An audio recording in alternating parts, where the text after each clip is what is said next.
بسم اللہ الرحمن الرحیم اللہم صلی علی سیدنا محمد وعلی آل سیدنا محمد وبارک وسلم۔ آج ہم افطار سے متعلق بیان کرنے جا رہے ہیں کہ افطار کیا ہے، اس کا وقت کیا ہونا چاہیے، افطار کرانے کا ثواب اور افطار کی دعا، افطار کرنے میں جلدی کریں اور افطاری کیا ہونی چاہیے۔ تو اس سے متعلق مختصر سی گفتگو ہے۔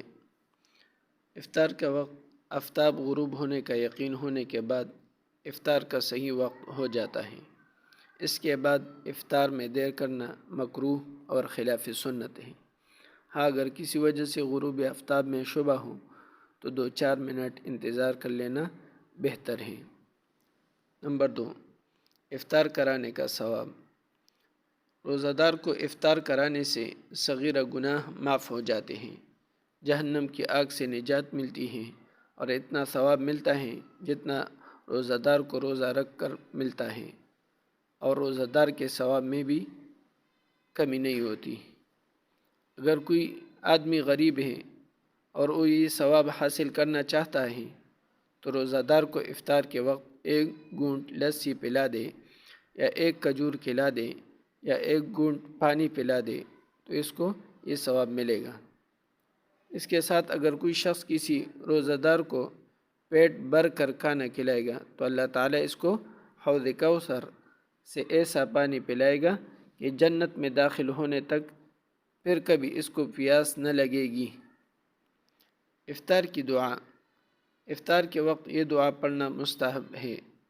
اللہم لک صمت وعلی رزقک افطرت فاغفر لی ما قدمت وما اخرت۔ دوسری الفاظ میں بھی ثابت ہیں، جو بھی کہیں مستحب ادا ہو جائے گا، یعنی اللہم لک صمت وبک آمنت وعلیک توکلت وعلی رزقک افطرت۔ افطار کرنے میں جلدی کرے۔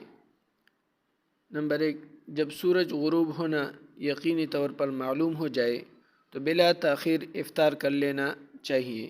یہ سنت اور خیر و برکت کا باعث ہے۔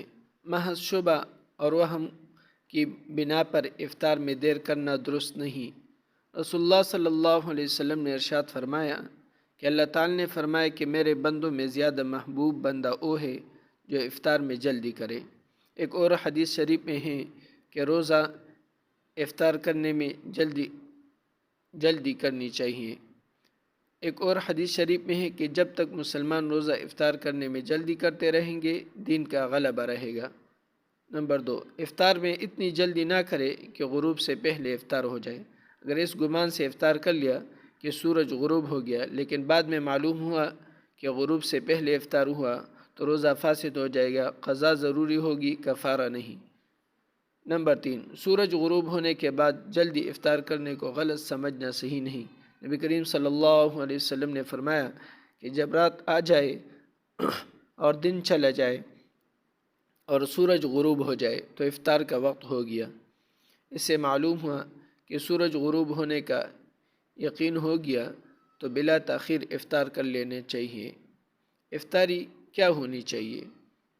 نمبر 1، کھجور اور چھہارے سے افطار کرنا سنت ہے، اس کے علاوہ دودھ جیسی چیز سے کرنا بہتر ہے۔ نمبر 2، تازہ کھجور سے افطار کرنا مستحب ہے، ورنہ خشک کھجور سے، اور اگر وہ بھی نہ ہو تو پانی سے۔ نمبر 3، حضرت انس رضی اللہ عنہ فرماتے ہیں کہ نبی کریم صلی اللہ علیہ وسلم مغرب کی نماز سے پہلے چند تازہ کھجوروں سے افطار فرماتے تھے، اور اگر تازہ کھجور دستیاب نہ ہوتے تو خشک کھجوروں سے افطار فرماتے تھے، اور اگر خشک کھجوریں بھی نہ ہوتی تو چند چلو پانی پی لیتے۔ نمبر 4، ایک اور حدیث میں ہے کہ آپ صلی اللہ علیہ وسلم 3 کھجوروں سے یا کسی ایسی چیز سے جو آگ کی پکی ہوئی نہ ہوتی تھی روزہ کھولنا پسند فرماتے تھے۔ اللہ رب العزت ہمیں عمل کرنے کی توفیق عطا فرما دے، اور اللہ رب العزت ہمیں صحیح معنوں سے روزہ رکھنے اور اس کی جتنے بھی ایسی چیزیں جس سے ہمارے روزے پر اثر پڑتا ہے اس سے بچنے